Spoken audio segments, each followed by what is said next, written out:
Irmãos, abram no livro de Atos dos Apóstolos.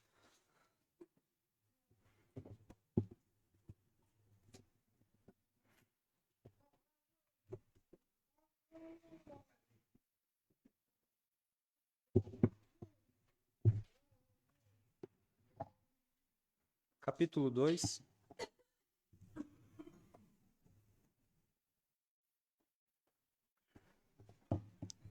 Verso 14. Até o verso 21. Darei continuidade ao sermão onde parei no verso 13. O verso 14 diz assim: Então Pedro levantou-se com os 11 e em alta voz dirigiu-se à multidão: Homens da Judéia e todos os que vivem em Jerusalém, deixe-me explicar-lhes isto. Ouçam com atenção.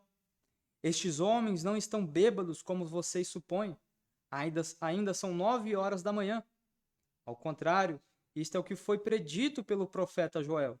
Nos últimos dias, diz Deus, derramarei do meu espírito sobre todos os povos. Os seus filhos e as suas filhas profetizarão. Os jovens terão visões. Os velhos terão sonhos. Sobre os meus servos e as minhas servas derramarei do meu espírito naqueles dias. E eles profetizarão.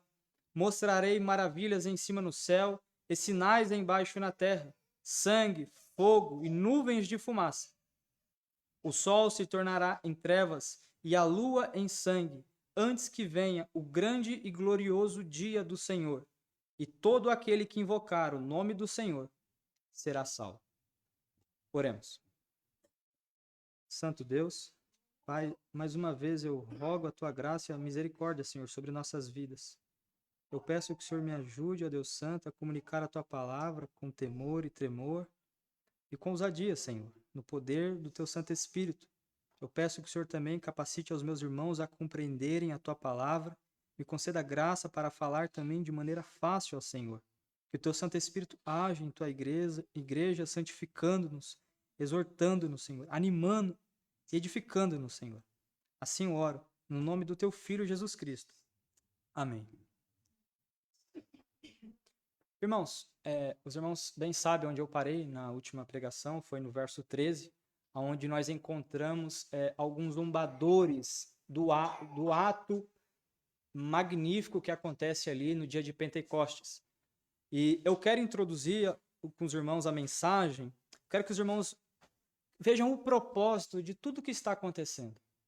Será em vão se nós lermos esses versículos, analisarmos esses versículos, sem entendermos o propósito de tudo que está acontecendo aqui e o que está de fato se cumprindo.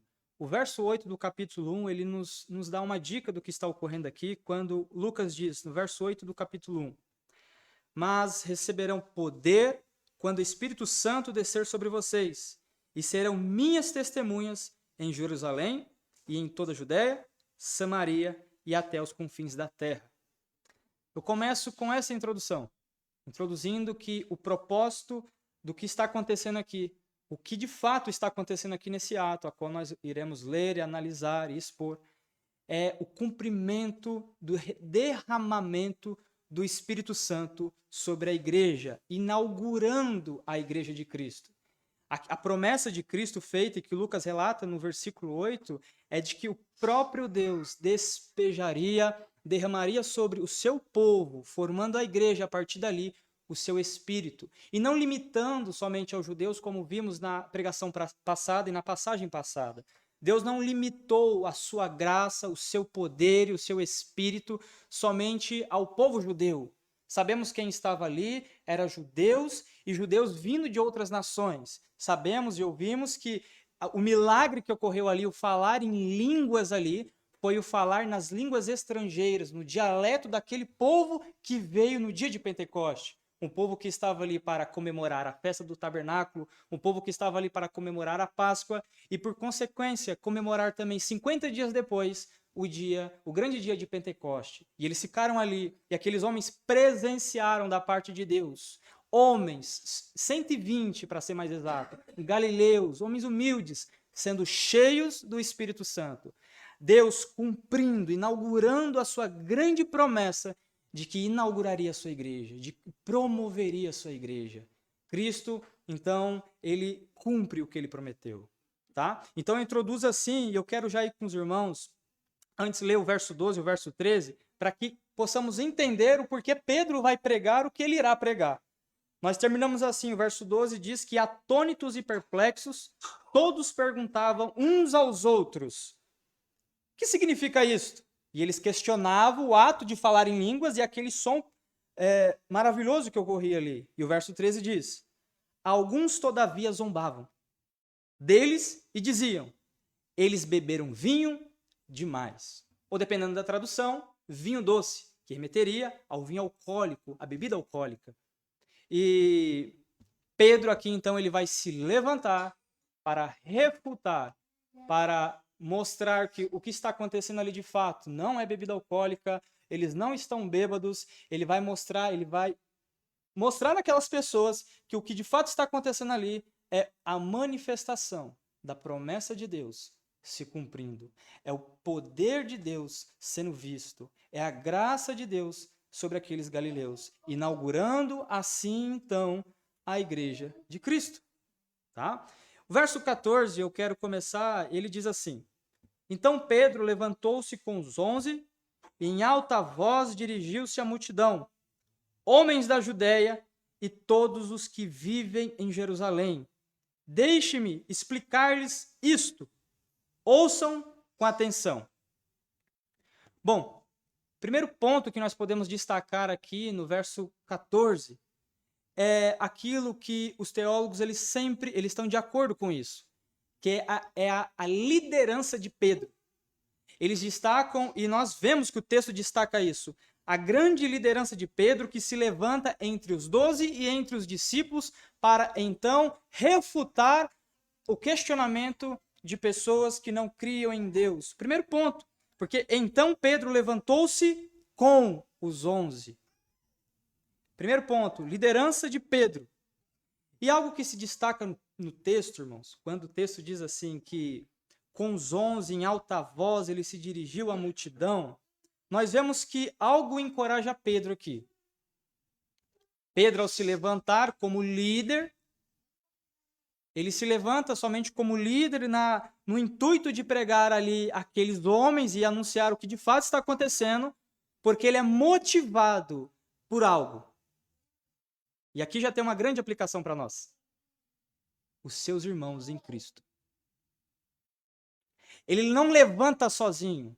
Ele levanta para pregar com os 12, com os 11. Ele levanta como um líder, mas levanta com seus irmãos em Cristo para pregar. E não sozinho, somente também com os irmãos. Ele levanta cheio do Espírito Santo. Primeira coisa que podemos destacar e já servir de aplicação para nós já no começo desse texto. Pedro ele não se levanta sozinho, ele se levanta com todos os discípulos. O texto não diz se todos os 120 levantam-se ali, mas o texto diz que ao menos os 11, os que estavam com Pedro desde o começo da caminhada cristã, eles se levantam juntamente com Pedro para anunciar, ou talvez para empurrar Pedro à pregação do evangelho. E aqui já tem uma grande lição para nós. Quantos de nós, por nossa fraqueza, nós não estamos impulsionando talvez o nosso próprio pastor, os ministros do evangelho, ou uns aos outros? Quantas vezes nós já paramos para motivá-lo? Eu digo por mim mesmo. Quantas vezes já paramos para motivar um líder, o nosso líder? E não somente nosso líder. Quantas esposas motivam seus maridos a pregar o evangelho? Ou quantos esposos motivam as suas esposas a pregarem o evangelho? Quantos, de fato, de nós se preocupa que cada um de nós sejamos cheios do Espírito Santo? Ou agimos como incrédulos, na verdade, fazendo o oposto? Ao invés de desejarmos que cada um de nós, como igreja, como irmãos em Cristo, como casais, sejamos cheios do Espírito Santo e preguemos o Evangelho, nós, em vez disso, nós refreamos, nós tiramos. Ou seja, nós, às vezes, desanimamos. Como? promovendo palavras de desânimo, promovendo alguma discórdia. E o pior não é promover, o pior é não ir e pedir perdão. Mas nós vemos aqui, irmãos, que com Pedro foi diferente, porque algo que eu destaco aqui, Pedro, ele foi Pedro. Por ser cheio do Espírito Santo, ele vai levantar, ele vai proclamar aqui Joel, ele vai proclamar a profecia de Joel, depois ele vai proclamar aqui o salmista, ele vai aplicar as escrituras do Antigo Testamento àquele povo vai vir à conversão, mas por conta de duas coisas. Ele buscou ser cheio do Espírito Santo e ele tinha irmãos que o impulsionavam a pregar o Evangelho. Isso aqui na Igreja de Cristo não pode faltar. E o que leva Pedro a pregar? Algo que nós podemos destacar do texto. Duas coisas. Primeiro, as pressões externas da multidão. Algo que motiva são seus irmãos e o próprio Espírito Santo. Agora, o que leva ele a pregar é a pressão externa da multidão. E segundo, a curiosidade das pessoas ali no local. O que leva Pedro a pregar é a própria pressão. Pressão de questionamento, questionando o Evangelho. E veja, se eu não estiver enganado, é o próprio Pedro que diz para nós estarmos prontos a quem vier nos perguntar a respeito da nossa fé e saber responder sobre a nossa fé. Veja que Pedro ele aprendeu muito aqui com a experiência. A pressão ajudou ele a pregar. E nós reclamamos como igreja quando começamos a ser pressionados. Não é interessante isso? Sendo que a pressão aqui ajudou ele a pregar o Evangelho. Então, irmãos, uma outra aplicação, não venhamos reclamar da pressão. Talvez a própria pressão, e aqui com certeza nós sabemos pelo texto, quem foi que trouxe esses questionadores até a frente de Pedro e dos apóstolos? Senão Deus que moveu toda a história. Senão Deus, dentro da sua grande providência, como aprendemos hoje de manhã e ratificamos hoje de manhã, Deus na sua soberania intencional, na sua providência, Ele trouxe aquelas pessoas ali para pressionar e então Pedro pregar o Evangelho. Então venhamos parar de reclamar das pressões, irmãos. Talvez seja a própria pressão que nos motive a pregar o Evangelho. Talvez seja a pressão que o próprio Deus pode providenciar a nós para que venhamos ser impulsionados a pregar o Evangelho. Quando as coisas estão muito fáceis, nós temos a tendência de pensar que está tudo bem. Quando os nossos vizinhos não nos incomodam, nós logo pensamos, talvez ele não precise tanto assim de Cristo como eu imagino.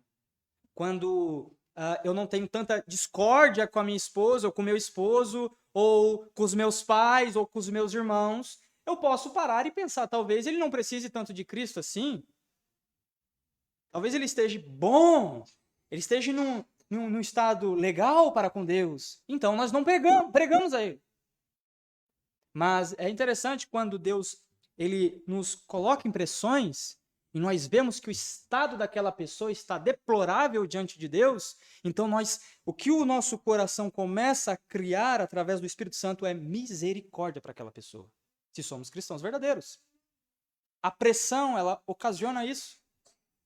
E percebe que aqui é uma pressão, aqui é algo dado e feito pelo próprio Deus. Deus não tentou, porque Deus não tenta ninguém, diz as Escrituras.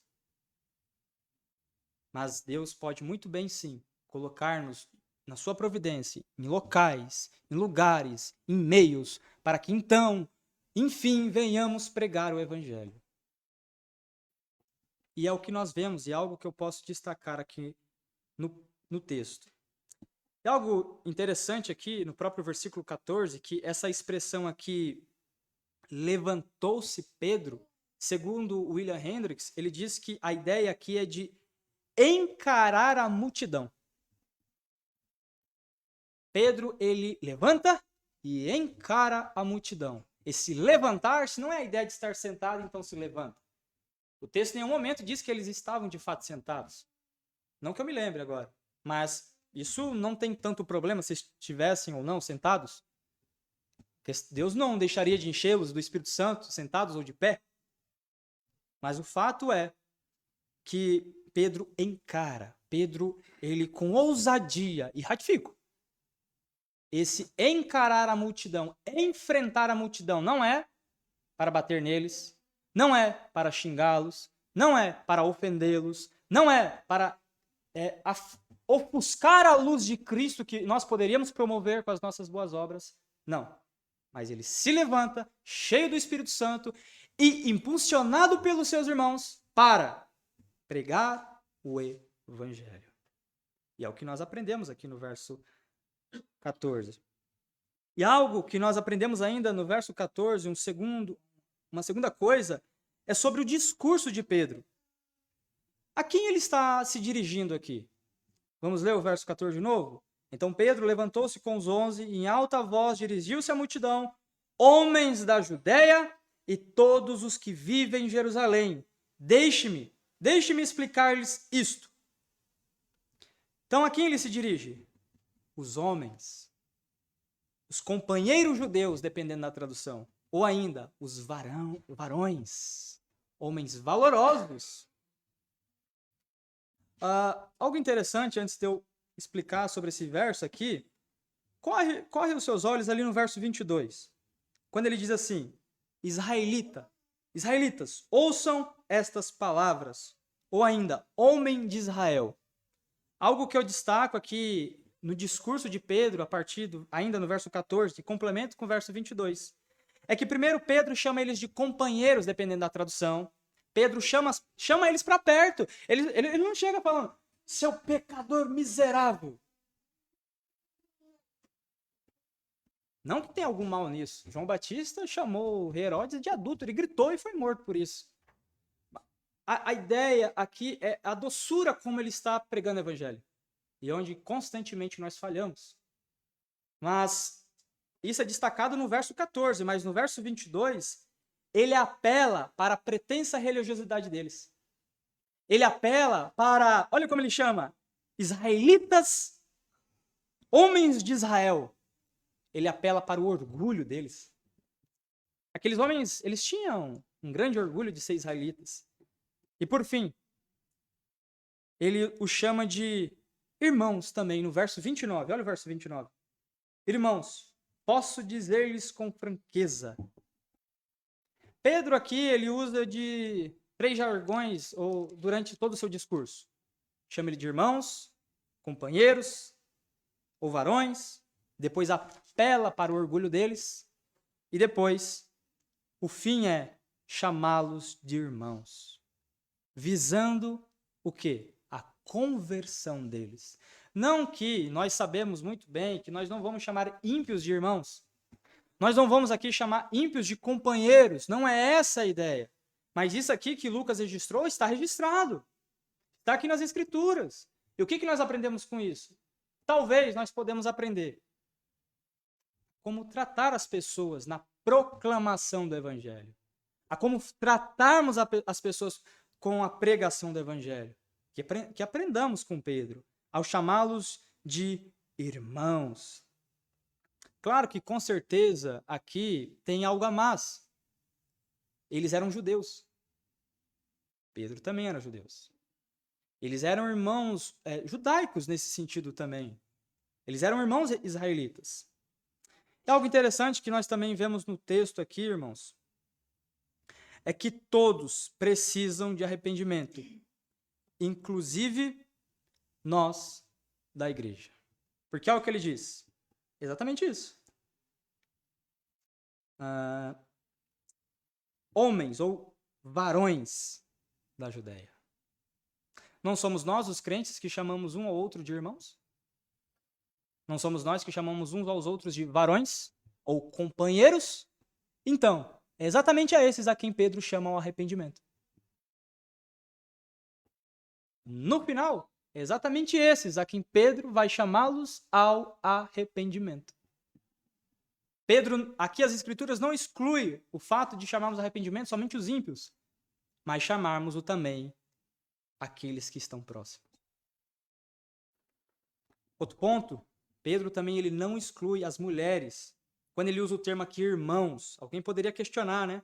Porque na época, e hoje não é diferente, no sentido genérico aqui, quando nós chamamos irmãos, nós nos referimos a todos, né? Nós nos referimos a todos, e não era diferente na época. E ele não exclui o chamado de arrependimento às mulheres. Às mulheres. Algo que eu vejo, e tem que ser, principalmente com nós homens, sermos muito exortados. Muito mais do que as mulheres. Com certeza. Pela responsabilidade, pelo sacerdócio no lar.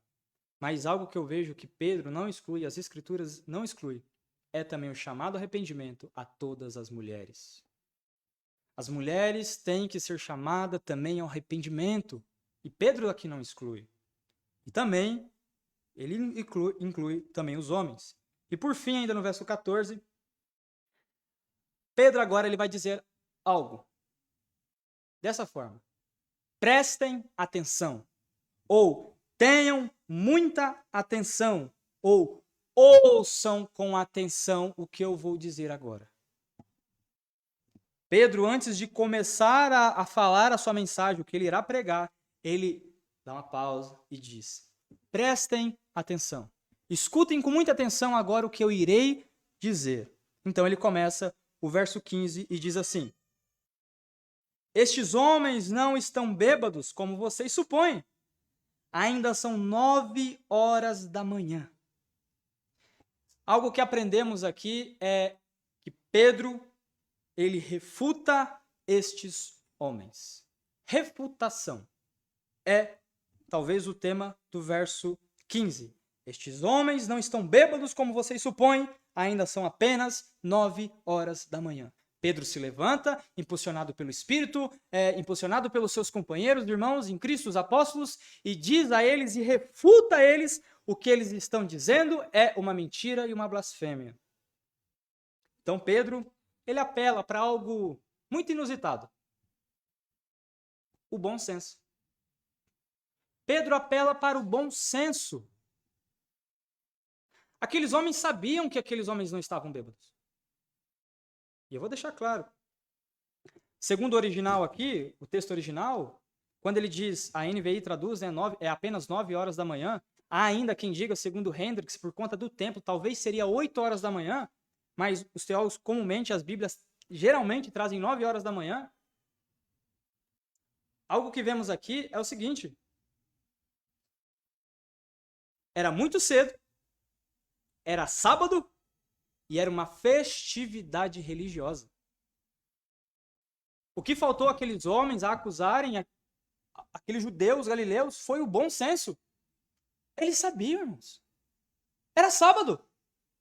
Judeu não bebe de manhã no sábado. Segundo os comentaristas, eles dizem que, segundo até o Hendricks vai dizer, comentarista muito importante, ele diz assim que os judeus naquela época, eles, dia de sábado, dia festivo, eles só passavam a comer ou a beber alguma coisa após a meio-dia, ou cerca de meio-dia.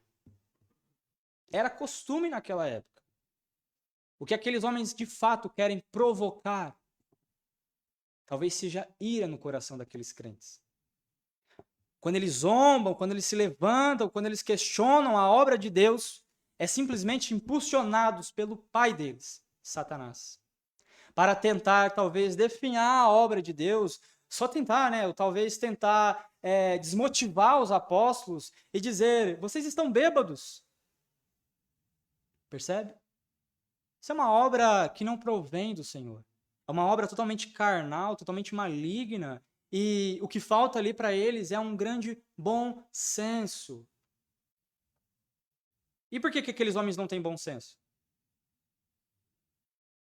Porque aqueles homens não conhecem a Deus. Aqueles homens não têm temor de Deus aos seus olhos. Aqueles homens zombam. Levam o nome de Deus assim, tranquilamente. Caçoam, pecam, mentem, roubam, matam. Há alguns, já morreu, né? É bem famoso. Até levantam um cigarro de maconha para Deus. Alguns dizem, outra história famosa, Deus não pode destruir esse navio. Zomba. Mas esses homens, como nós lemos nos Salmos no começo, eles têm o seu fim. Esse era o desespero de Davi. Não me dê o mesmo fim que esses assassinos, que esses hipócritas. E é isso que nós aprendemos com esses homens, a partir desse questionamento. Não sermos como eles. Não sermos como eles. 4 pontos. Um quarto ponto que nós encontramos aqui no versículo 15 ainda. Esses homens. E aqui agora eu quero talvez inferir, mas não tem problema se os irmãos quiserem dizer, não, mas é só Pedro que está pregando, não tem problema. O texto está dizendo que é só Pedro mesmo que está levantando e é ele que vai pregar. Mas nós vemos agora esses homens cheios do Espírito Santo e um motivando o outro. Algo que acontece, que eu destaco aqui, é que esses homens ficam seguros no que dizem. Esses homens eles não têm medo. Pedro não tem medo agora de questionar hipócritas. Ele não tem medo agora de questionar ímpios. Ele não tem medo de enfrentar, de se colocar de pé e enfrentar ímpios que odeiam a Deus, que zombam de Deus, que blasfemam a obra de Deus. Mas eles ficam seguros no que dizem. E um primeiro ponto, os discípulos aqui, eles não falam apenas em outras línguas, mas cheios do Espírito Santo, eles falam com sensatez o que está acontecendo. Eles sabem o que estão falando e com quem estão falando com aqueles homens. E outro, algo muito importante. Ao contrário daqueles homens que falam com uma falta de bom senso e zombando da obra de Deus. Pedro e os apóstolos, talvez uma inferência, eles falam não somente línguas. Eles sabem o que estão falando, para quem estão falando, e o melhor de tudo, eles guiam aqueles homens às maravilhas de Deus. Porque eles têm o bom senso que é dado pelo Espírito Santo. Agora eles têm a força para refutar, eles têm agora o poder de Deus para refutar aqueles homens. O bom senso, a intrepidez que homens como nós não podemos ter a parte do Espírito Santo. Lembra que eu disse na mensagem passada que o grande protagonista do livro de Atos não é, de fato, esses homens? E não é. Quem aparece no texto antes e depois? O Espírito Santo. O Espírito Santo. No verso 16 agora, diz assim: ao contrário, isto é o que foi predito pelo profeta Joel. E aqui algo que marca agora é a pregação de Pedro, um quinto ponto. Pedro, então, agora ele vai de fato pregar. Pedro vai parar a sua refutação, então vai pregar aqueles homens. E algo que é maravilhoso aqui, irmãos, que nós aprendemos muito aqui com Pedro. O primeiro ponto que é destacado aqui, que eu destaco nesses versos, é que Pedro, vamos ler de novo, para isso ficar firme. Ao contrário, isto é o que foi predito pelo profeta Joel. Pedro, ele começa e ele usa a sua pregação usando as Escrituras. Pedro, ele não, mesmo cheio do Espírito Santo, ele não quer promover novas revelações. Não que tenha problema. Eu digo para os apóstolos, né?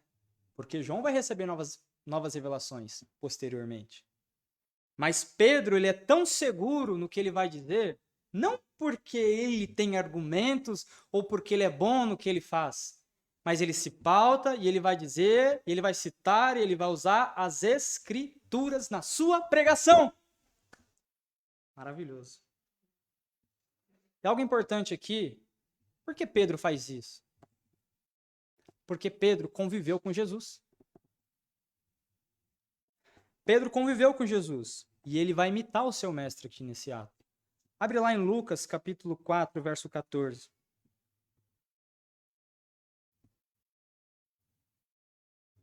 Lucas 4, verso 14 ao 21. Olha Pedro imitando Jesus. Jesus voltou para a Galiléia no poder do Espírito, e por toda aquela região se espalhou a sua fama. Ensinava nas sinagogas e todos os elogiavam. Verso 16. Ele foi a Nazaré, onde havia sido criado, e no dia de sábado entrou na sinagoga, como era seu costume, e levantou-se para ler. Ler o quê? As Escrituras. Foi-lhe entregue o livro do profeta Isaías. Abriu e encontrou o lugar onde estava escrito: O Espírito do Senhor está sobre mim, porque ele me ungiu para pregar as boas novas aos pobres. Ele me enviou para proclamar liberdade aos presos e recuperação da vista aos cegos, para libertar os oprimidos e proclamar o ano da graça do Senhor. E ainda não acabou, vai até o verso 21.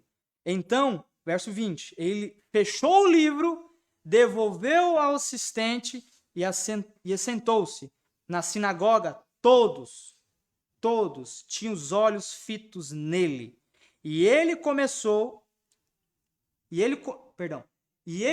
a dizer-lhes: Hoje se cumpriu a escritura que vocês acabaram de ouvir. Fantástico. Jesus usava as escrituras e Pedro só replicou. E nós não queremos usar as escrituras. Nós queremos pautar os nossos argumentos nas nossas fantasias teológicas, nas nossas filosofias ou nas crenças que tivemos de nossos pais. Percebe? Nossas argumentações, irmãos, elas têm que estar solidificadas, pautada somente nas Escrituras. Um dos pontos da Reforma Protestante, que posteriormente foi pontuado, o sola scriptura.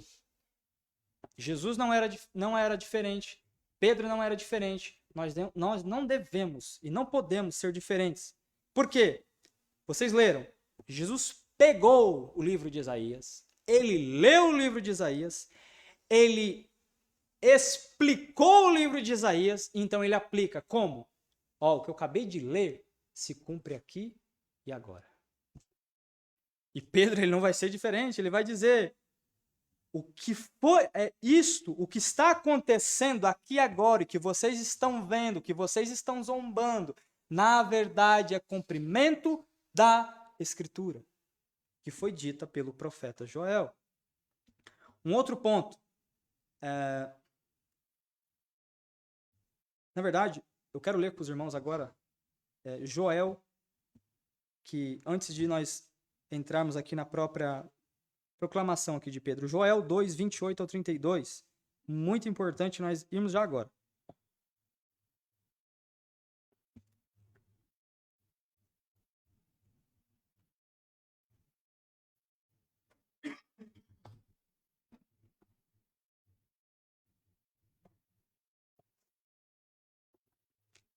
Joel 2, verso 28 ao 32. Diz assim: E depois disso derramarei do meu espírito sobre todos os povos, e os seus filhos e as suas filhas profetizarão. Os velhos terão sonhos, os jovens terão visões. Até sobre os servos e as servas derramarei do meu espírito naqueles dias. Mostrarei maravilhas no céu e na terra, sangue, fogo e nuvens de fumaça. O sol se tornará em trevas e a lua em sangue, antes que venha o grande e temível dia do Senhor. E todo aquele que invocar o nome do Senhor será salvo, pois, conforme prometeu o Senhor no Monte Sião e em Jerusalém, haverá livramento para os sobreviventes, para aqueles a quem o Senhor chamar. Dê um destaque nesse chamar aí que Pedro, ele não vai fazer uso agora. Depois ele vai. Mas algo que eu quero ratificar, irmãos. E nós? O que nós temos feito? São as Escrituras o nosso uso? E o que são para nós as Escrituras? Ela é tão especial assim que toda vez que eu me levanto para pregar o evangelho, é com ela que eu me preocupo? A sua consciência, irmãos, de fato, não é de perfeição. Nenhum de nós aqui somos perfeitos. Mas é uma pergunta que vale. A sua mente está cativa às Escrituras? A sua mente está cativa à palavra?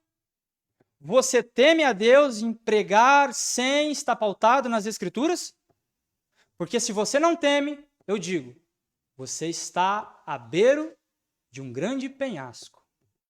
Você talvez beira a morte e talvez seja um grande falso profeta. Porque os verdadeiros cristãos, os verdadeiros discípulos de Cristo, assim como Cristo, usam para pautar os seus argumentos, para pregar o evangelho, tão somente as Escrituras. Se alguém, um exemplo, se alguém vem até você e você vê ali uma oportunidade de pregar o evangelho grandioso, tudo ali, né, lindo, a cachoeira, o sol brilhando, só você e a pessoa ali, né? Bom, eu estou imaginando o ideal, né? Só que, irmãos, imagine só, você num ambiente lindo, maravilhoso. Vou dizer praia, porque praia hoje está terrível, né? Mas a natureza, um lugar belo. Você com seus filhos, com a sua esposa, você que é solteiro, com seus amigos, com seus irmãos em Cristo, ali fazendo um grande piquenique, e vocês ali, você vê um ímpio vindo na sua direção, e você corre até ele e diz, ei, eu tenho uma mensagem de Deus para te dizer. Se você fizer isso, você errou. Um cristão, ele vai olhar, peraí, eu trouxe as Escrituras? Não que o Espírito Santo não possa te usar, mas a preocupação. Se você tivesse as Escrituras, o Espírito Santo pode te usar naquele local. Mas a preocupação, o que eu vou falar, o que eu vou dizer, está de fato pautado no que foi dito pelos profetas, está pautado no que foi dito por Moisés, está pautado no que foi dito por Jesus, pelos apóstolos. O cristão, como Pedro, ele tem a preocupação de dizer e citar as Escrituras. Pedro poderia muito bem aqui, irmãos, ter pregado sem citar Joel. E não é a citação em si, mas a preocupação com dizer, proclamar a própria Escritura. Diz a própria Escritura que ela é perfeita, é como uma espada de dois gumes. Ela atravessa. As palavras dela atravessam, juntas e medulas. E não nossas argumentações. E é uma preocupação de Pedro. E eu termino esse verso aqui, vou passar para o verso 17. E continuo perguntando, o que nós temos feito? Qual a nossa preocupação de fato com as Escrituras? O verso 17 diz assim, e confesso que essa parte é bastante difícil para mim. Eu digo na exegese. Nos últimos dias, diz Deus, derramarei do meu espírito sobre todos os povos. Mas eu quero ficar agora somente, por enquanto, somente no que diz respeito ao que Pedro diz aqui.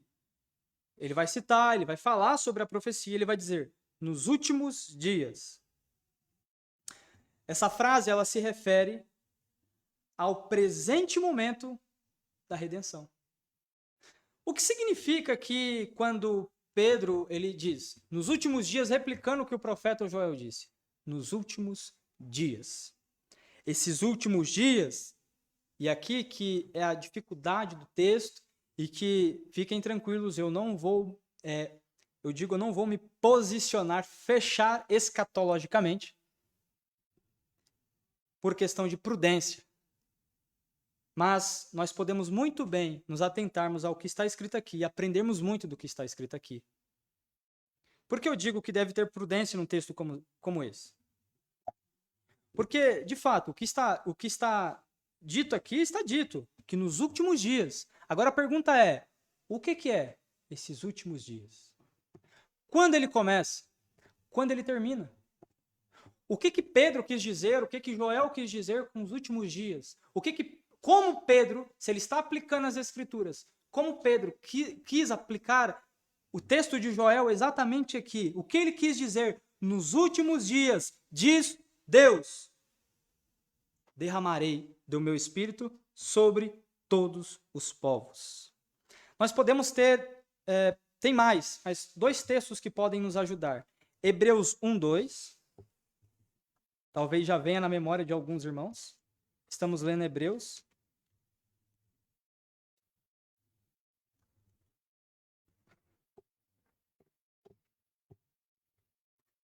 Olha só o que o escritor aos Hebreus diz sobre últimos dias. Capítulo 1, versículo 2. Mas nesses últimos dias, falou-nos por meio do Filho, a quem constituiu herdeiro de todas as coisas e por meio de quem fez o universo. Para o escritor dos Hebreus, os últimos dias se dar em toda a propagação do Evangelho. Quais são os últimos dias para o escritor aos Hebreus? Ele diz, mas nesses últimos dias falou-nos por meio do seu Filho. Agora a pergunta é, o Filho de Deus vem sendo proclamado até hoje? As Escrituras, ela está conosco até hoje proclamando o Filho de Deus? Sim. É exatamente textos como esse que nós temos um grande cuidado de não nos aplicarmos em dizer que as revelações extraordinárias continuam. Nós temos o cuidado em dizer que o cânon fechou, que ele não está aberto. São textos como Hebreus 1:2, que geralmente os teólogos usam para exatamente ratificar e confirmar que Deus fala conosco hoje através do seu Filho, nas Escrituras, e não em outro lugar, e não por outra pessoa. O poder de Deus, ele é manifesto e ele é visto no Evangelho. O Evangelho de quem? O Evangelho do Filho de Deus. Deixa eu clarear um pouco para os irmãos. Talvez estejam mais textos, mas talvez nós vamos nos perder com tantos textos. Mas depois, se os irmãos quiserem, eu posso passar, segundo aqui alguns comentaristas eles trazem. Mas o que nós devemos nos atentar é o seguinte. Quando começa e quando termina? Com textos como Hebreus, muito nos parece, que os últimos dias começou exatamente desde a obra redentora de Cristo. Desde a vinda do Messias na terra. Nos últimos dias derramarei do meu espírito.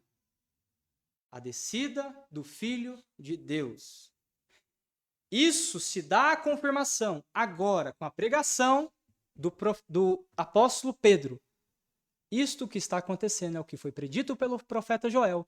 Nos últimos dias derramarei do meu espírito. Os irmãos estão conseguindo acompanhar? Vou clarear um pouco mais. Para grande parte dos teólogos, os últimos dias se dá com a vinda de Cristo. E quando termina? Com a sua volta. Com a sua volta. E algo que podemos confirmar aqui no texto ainda aqui, tem uma parte mais polêmica um pouco nesse texto, que nós já está um pouco a polêmica, porque há um debate se os últimos dias, o que Pedro está se referindo é de fato isso ou não.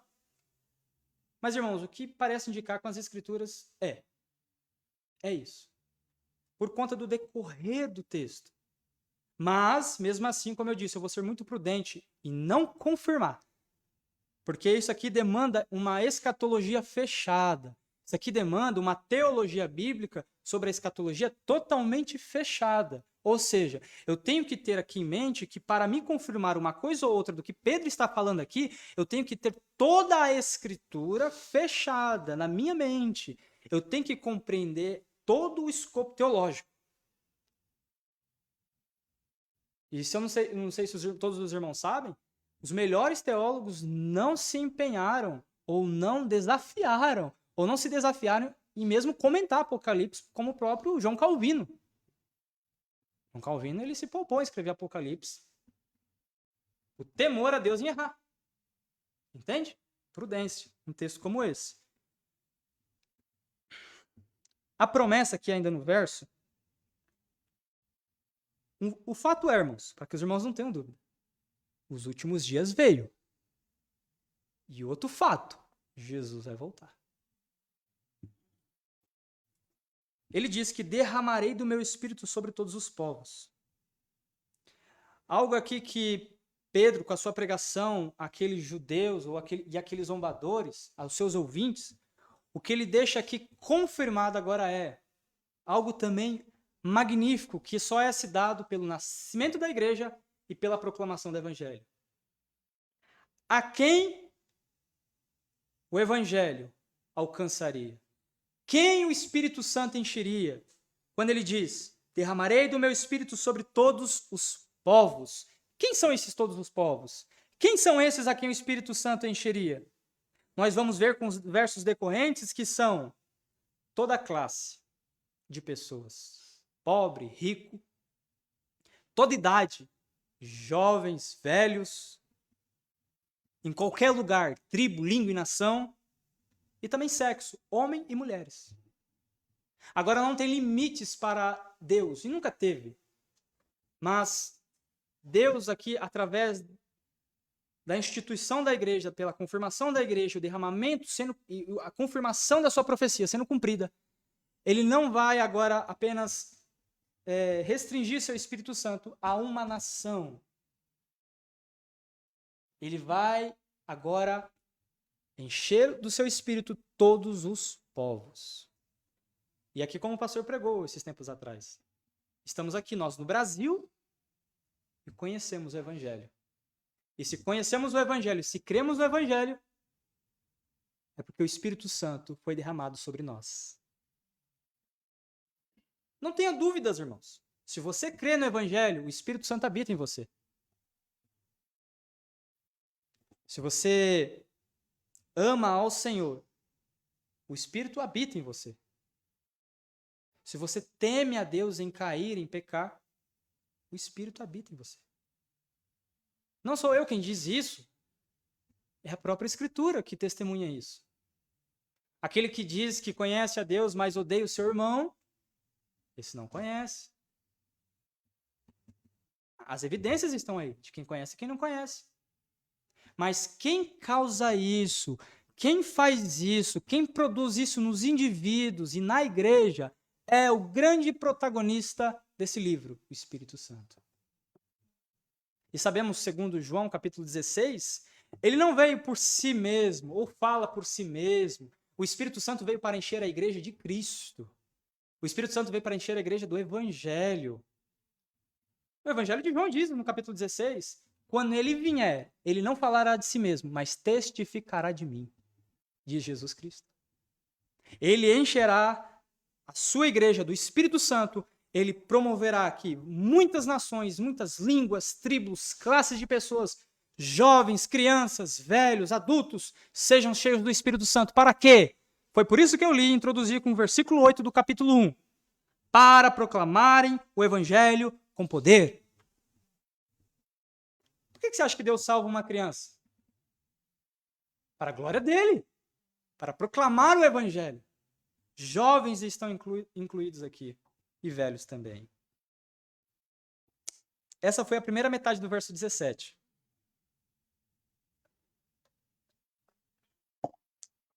Eu quero ler com os irmãos. E eu sei que os irmãos podem tomar um susto, mas eu vou falar. Está caminhando para o final. Sendo que tem vários textos, né? Disse que quero ser prudente. Uma segunda parte do verso 17 diz assim: os seus filhos e as suas filhas profetizarão. Os jovens terão visões e os velhos terão sonhos.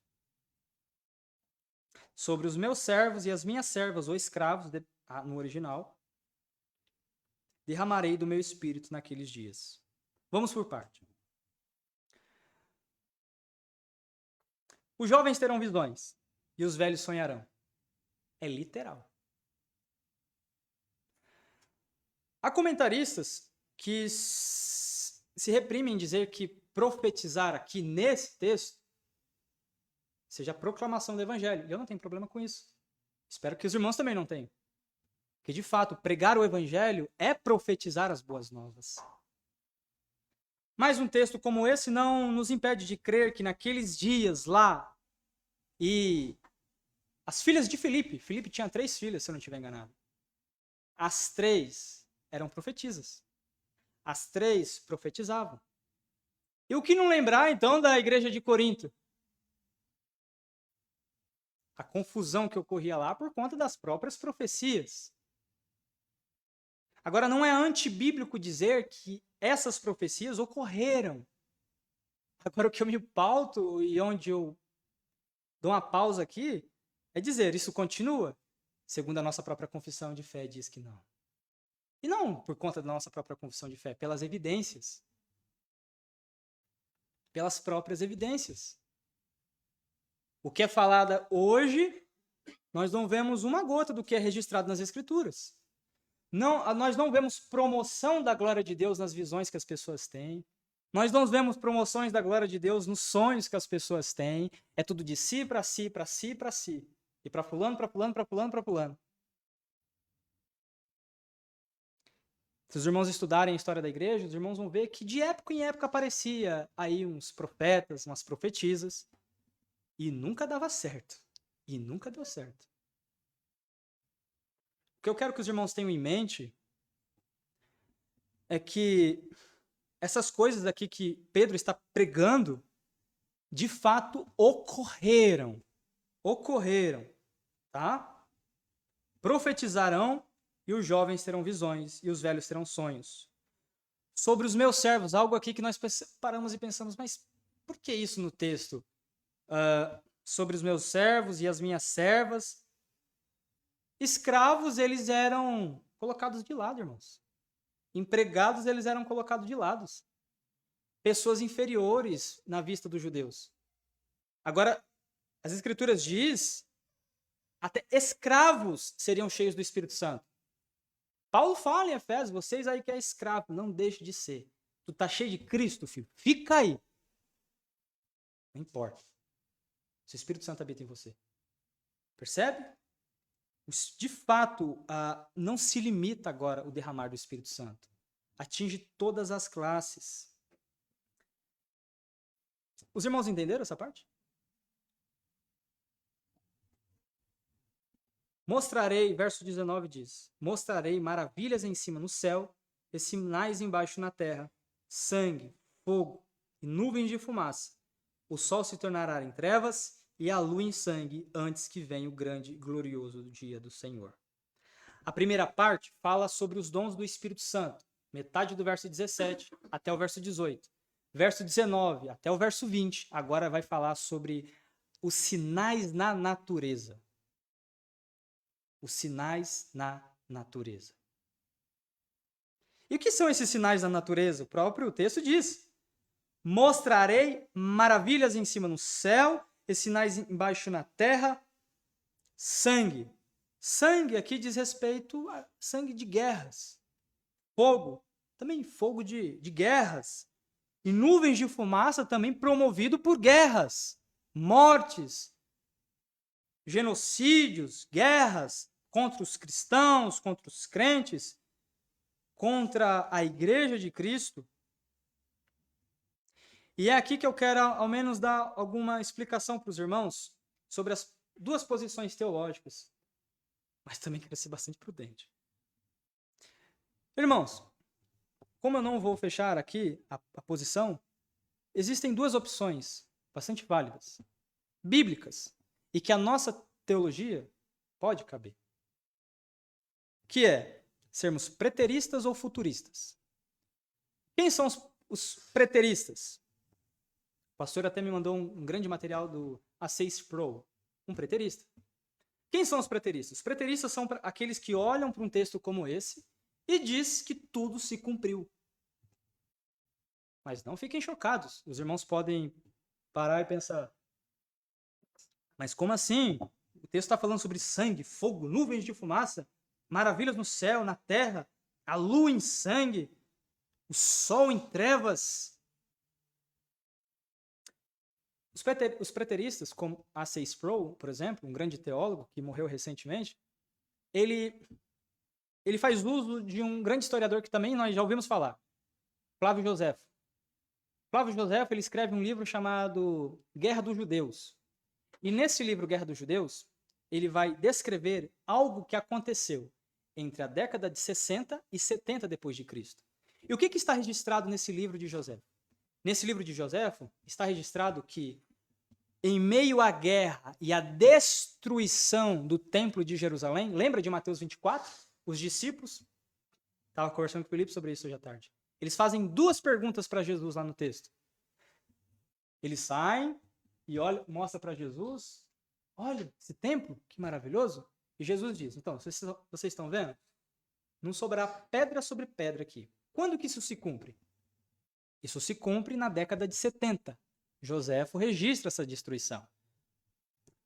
A cidade de Israel é invadida, há destruição. Sabemos que posteriormente, depois, dizem que o próprio Nero botou fogo ali na região. Eu não lembro se é em Israel ou não. Mas foram momentos de muitas guerras. E Joséfo ele vai registrar que naqueles tempos houve sinais no céu.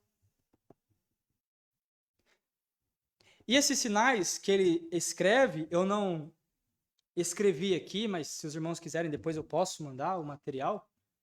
Ele escreve que as pessoas viram como carruagens ou algo parecido assim, de pessoas andando e vagando sobre aquele local. Irmãos, e Joséfo ele era um historiador muito sério. E nós cremos em milagres. Se Jesus disse que aquele templo seria destruído, e foi destruído, foi uma verdade. Mas o que eu quero deixar ratificado para os irmãos, que os preteristas, que têm uma visão de que esse texto se cumpriu, eles se pautam nisso. E eu vou dizer para os irmãos, eu perguntei para teólogos sérios, pastores batista reformado. Eles disseram que é um posicionamento reformado. Mas eu não me fecho, isso está com o pastor. Por isso só que eu estou apresentando com muita prudência aos irmãos. Tá? E uma outra visão aqui é a visão clássica futurista. De que esse texto aqui, ele se refere a coisas que aconteceram naquele dia e coisas que acontecerão no futuro. Por isso que os futuristas dizem que o que ocorre aqui no texto se cumpriu algumas coisas dali, talvez os dons do Espírito Santo. A igreja primitiva falava em línguas ou não? Foram cheios do Espírito ou não? Profetizaram ou não? Tinham sonhos? Eu já não lembro. Acho que tinham. Não lembro. Não lembro. Eles não vão me caber aqui agora. Mas o fato é que, para eles, para os futuristas, é que parte se cumpriu ali e parte se cumprirá no futuro. Coisas como o sol se tornará em trevas, a lua em sangue, antes que venha o grande dia do Senhor e o glorioso dia, antes que venha o glorioso dia do Senhor. Para eles, essas coisas acontecerão no futuro. O quê? Sol se transformando em trevas, lua em sangue. Obrigado. E existe um posicionamento que é junto às duas coisas. Que dizem que o que aconteceu aqui, o que está registrado aqui, de fato, ocorreu, mas também ocorrerá no futuro. Por conta do termo, nos últimos dias. Nos últimos dias. Mas, irmãos, eu não quero que os irmãos fechem nenhum posicionamento. Conversem com o pastor depois sobre esse texto. Tá? É só para que os irmãos entendam. Eu não poderia passar por um texto como esse, sendo que ele demanda escatologia, ele fala sobre escatologia, e não mostrar para os irmãos talvez uma posição ou outra que sejam de teólogos bíblicos.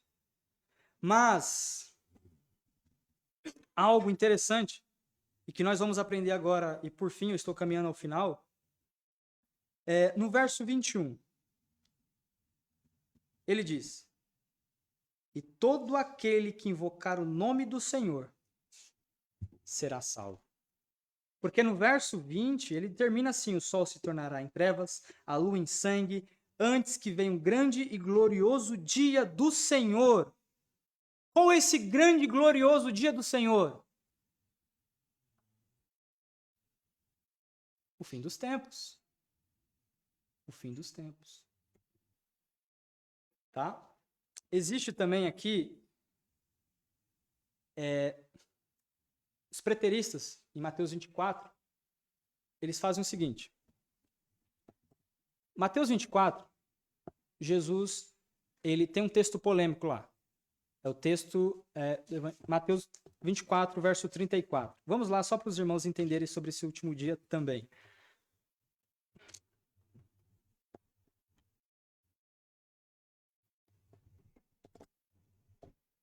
Verso 34 de Mateus 24 diz assim: Eu lhes asseguro que não passará esta geração até que todas essas coisas aconteçam.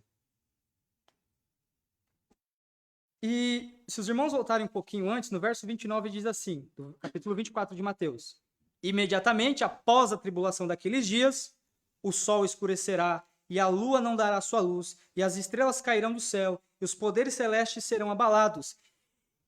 E a quem Jesus está respondendo aqui em Mateus 24? Os discípulos que perguntaram o que aconteceria com o templo e com o final da vinda dele. Logo, Jesus está dando uma resposta que dupla. O que aconteceria com o templo após a tribulação daqueles dias. Que tribulação? As guerras que teve, a invasão a Israel. Israel perdeu o domínio, perdeu a capital, foi desfeito. O sacerdócio se perdeu, toda a cultura judaica original foi perdida ali. Após a tribulação desses dias. O que acontecerá? Isso. O sol se escurecerá, a lua não se dará sua luz. E o verso 34, que é o grande texto difícil, que diz: E eu lhes asseguro que não passará esta geração até que estas coisas aconteçam. Qual é a dificuldade aqui do texto? Duas. Jesus está falando de fato do futuro em Mateus 24. Mas no verso 34 do capítulo 24, ele fala que essas coisas que eu acabei de dizer não passará, acontecerão nesta geração. Ó, eu lhes asseguro que não passará esta geração sem que todas essas coisas. E aonde que entra os preteristas? Dizendo que duas coisas podem ter acontecido aqui. Ou dois modos de interpretação bíblica que podem ser feitos. Presta atenção aqui agora. Ou a palavra geração aqui, ela é literal, e a descrição de Jesus sobre sol, se transformar em trevas, lua em sangue, estrela cair, é figurado. Ou é literal, aconteceu naquele dia, e a palavra geração é figurada. Então, geração ali pode ser aplicada até os dias de hoje, nesse sentido. Não aquela geração específica, mas as gerações. São posicionamentos teológicos, irmão. Porém, embora eu falei sobre isso, eu não quero que os irmãos se prendam nisso. Por quê? E algo importante aqui agora. Que os irmãos vão ter um certo alívio aqui agora. Eu espero que os irmãos tenham. Que Lucas, ao dizer todas essas palavras, ele não está falando e não está chamando atenção aqui em Lucas. Embora tenha uma semelhança com Mateus 24, Lucas, ele não está falando especificamente da volta de Jesus. O que Pedro está pregando? Sobre a morte de Jesus, a ressurreição de Jesus e a ascensão de Cristo. O foco de Lucas ao registrar e o foco de Pedro ao pregar é apenas relatar o Evangelho. Ele quer respaldar o cumprimento daquilo que está acontecendo e, através disso, ele usa esse texto, esse cumprimento que de fato está acontecendo ali, para anunciar a morte, a ressurreição e a ascensão de Cristo. Como sabemos disso? Porque no final ele diz que todo aquele que invocar o nome do Senhor será salvo. E depois, se os irmãos lerem os versículos recorrentes, nós vamos perceber que o que Pedro vai pregar é sobre a morte, a ressurreição e a ascensão de Cristo. Ele vai falar, por exemplo, sobre alguém se assentaria no trono de Davi. E esse que era o descendente de Davi, que se assentou ao trono de Davi, à destra de Deus, é o próprio Cristo. Então, Lucas, em seu relato, apesar dele colocar esse pedaço do trecho da pregação de Pedro, O foco dele é anunciar a morte, a ressurreição e a ascensão de Cristo no céu. Os irmãos entenderam? Ficaram confusos? Um pouco. Imagina. Então, o propósito de Pedro é mostrar que os apóstolos são testemunhas desde Jerusalém até os confins da terra. Esse é o propósito. Quando ele diz, e quando ele mostra que os apóstolos, de fato, são testemunhas. Esse é o propósito dele. E ele não se vale apenas disso. Para os leitores e para Pedro faz um chamado para o público dele. E Pedro registra isso. E ratifica isso agora e ele proclama o quê? Ele diz, verso 21, e todo aquele que invocar o nome do Senhor será salvo. Então, irmãos, eu digo para você, não se prenda agora em escatologia. Não se prenda. Os bons teólogos, eles dizem assim, que todas essas coisas nós vamos entender quando vir o último dia. Apesar de ter tantas posições teológicas, e depois que a nossa igreja, o pastor, ele fechar a escatologia, amém? Mas, até lá, não se preocupe tanto com isso. Eu sei que esses textos, quando são pregados e tem que ser expostos o que ele está dizendo, eles causam burburinhos, eles causam uma curiosidade sobre a volta de Cristo, como se dará, quando ocorrerá, mas não se preocupe com isso. Algo maravilhoso que eu gosto que o Paul Washer fala, os irmãos aqui todos devem, ou a maioria conhece o Paul Washer, e ele diz algo assim, extraordinário. Ele fala sobre nós não nos prendermos a discussões escatológicas.